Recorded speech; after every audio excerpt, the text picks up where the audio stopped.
Jadi seharusnya orang pribumi Nusantara itu tidak cium tangan kepada mereka para habaib, tapi sebaliknya justru para habaib itu mencium tangan kepada orang-orang pribumi Nusantara. Membahas tentang para habaib di negeri ini ternyata tidak ada habisnya ya. Dan kita juga memang tidak ingin membuka aib ya, tapi ini kan demi sebuah kebenaran, demi meluruskan akidah, demi meluruskan apa yang selama ini mungkin dianggap tabu ya. Karena selama ini kan rakyat Indonesia itu kan kebanyakan menganggap bahwa para habaib adalah dzurriyyah Nabi, sehingga jika membahasnya itu dianggap sesuatu hal yang tabu dan bisa dikatakan kualat. Tapi kan sekarang sudah terungkap kalau ternyata para habaib itu bukanlah dzurriyyah Nabi. Itu berdasar tesis ilmiah Kiai Imaduddin Utsman Al-Bantani maupun berdasar para ahli sejarah. Kemudian juga termasuk menurut para pakar DNA ya. Jadi haplogrupnya itu para Ba'alawi itu adalah G, dan G itu bukan Arab. Jadi yang nyambung ke Kanjeng Nabi itu harusnya itu haplogrupnya itu J1. Dan ini ada sebuah video juga tentang para Ba'alawi.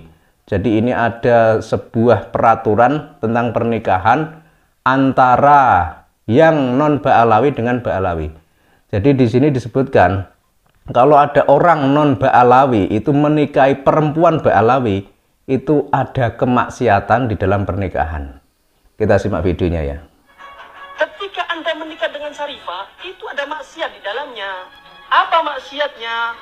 Jadi ketika Anda itu menikah dengan Syarifah, itu ada maksiat di dalamnya. Ini maksudnya bagaimana? Yang namanya pernikahan itu kan menghalalkan apa yang semula itu haram. Jadi kalau misalkan dalam hal yang halal kok ada kemaksiatan, ini terus hukumnya bagaimana? Kita lanjut dulu ya. Anda menyakiti hati para Alawiyin.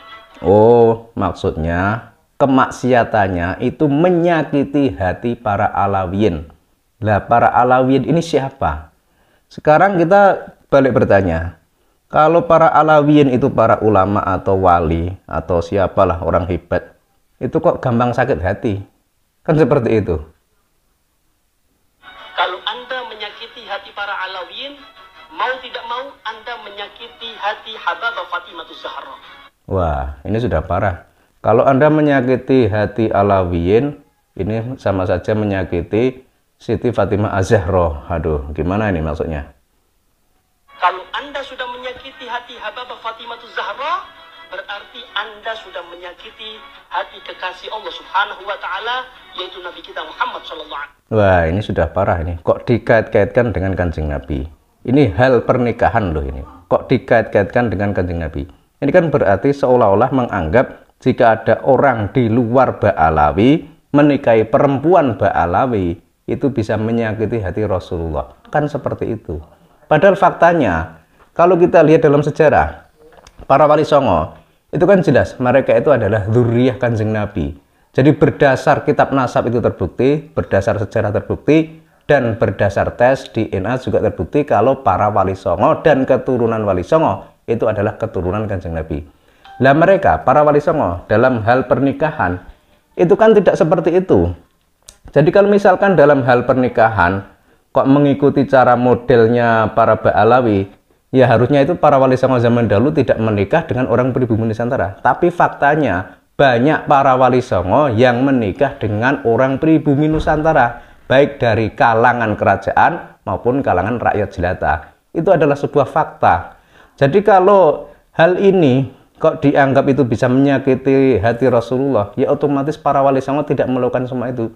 Kemudian kalau soal para Ba'alawi dari Yaman, itu kan dalam sejarah juga sudah jelas ya, tercatat bahwa para Ba'alawi atau para habaib dari Yaman salah satunya adalah Habib Utsman bin Yahya atau Mufti Betawi atau Mufti Batavia. Itu kan jelas datang ke Nusantara itu karena didatangkan oleh Belanda. Karena kala itu Belanda itu tengah terdesak sebab terjadi banyak sekali perlawanan dari orang-orang pribumi Nusantara yang dipelopori oleh para keturunan Wali Songo. Maka Belanda mendatangkan para imigran dari Yaman dan salah satunya adalah Habib Utsman bin Yahya. Sehingga Habib Utsman bin Yahya ini kan dijadikan suatu figur untuk membendung perlawanan orang pribumi Nusantara. Jadi posisinya sudah jelas bahwa Habib Utsman bin Yahya itu berpihak kepada Belanda, membela Belanda, membantu Belanda, dan dia juga punya fatwa haram melawan Belanda. Kan seperti itu. Ini kan sama saja melemahkan perjuangan orang-orang pribumi Nusantara. Padahal orang pribumi Nusantara itu tengah tertindas, tengah dijajah oleh bangsa Belanda. Tapi dia kok malah berpihak kepada penjajah. Ini dari faktor atau dari segi sejarah sudah kelihatan seperti itu. Sementara para Wali Songo itu jelas datangnya di Nusantara atau menyebarkan Islam di Nusantara itu sekitar abad ke-14.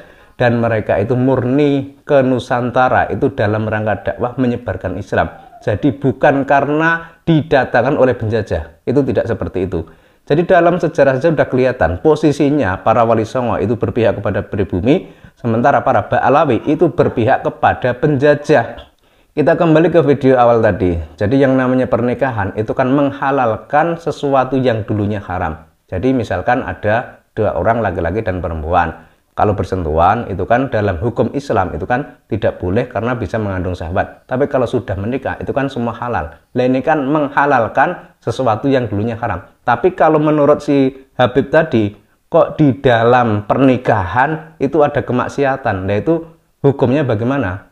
Kemudian kalau kita lihat sejarah penyebaran Islam di Nusantara ini ya, kalau misalkan para Wali Songo itu menerapkan sistem pernikahan seperti para Ba'alawi, ya otomatis Islam itu tidak bisa menyebar luas seperti sekarang ini. Jadi Islam itu hanya berputar-putar pada golongan mereka saja, tidak bisa diterima oleh masyarakat di Nusantara ini.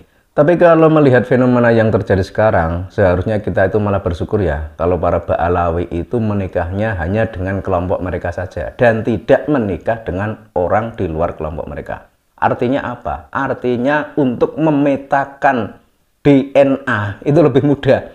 Jadi kalau mereka para Ba'alawi itu menikah dengan orang di luar Ba'alawi, ya nanti haplogrupnya bisa berubah. Tapi kalau mereka itu menikahnya hanya dengan sesama Ba'alawi, ya otomatis haplogrupnya itu tetap sama. Kan sebagaimana penjelasan para ahli DNA, haplogrup mereka para Ba'alawi itu kan G. Dan G itu tidak nyambung ke Kanjeng Nabi. Yang nyambung ke Kanjeng Nabi itu adalah J1.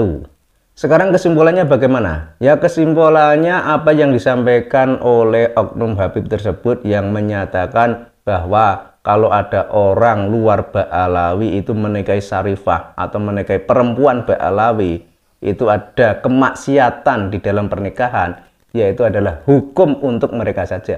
Ini tidak berlaku untuk umat Islam di negeri ini. Lagian kalau soal darah Nabi, itu kan rakyat di Nusantara itu 80% itu kan membawa darah Nabi Muhammad SAW. Mereka itu dari keturunan para Wali Songo yang ada di negeri ini.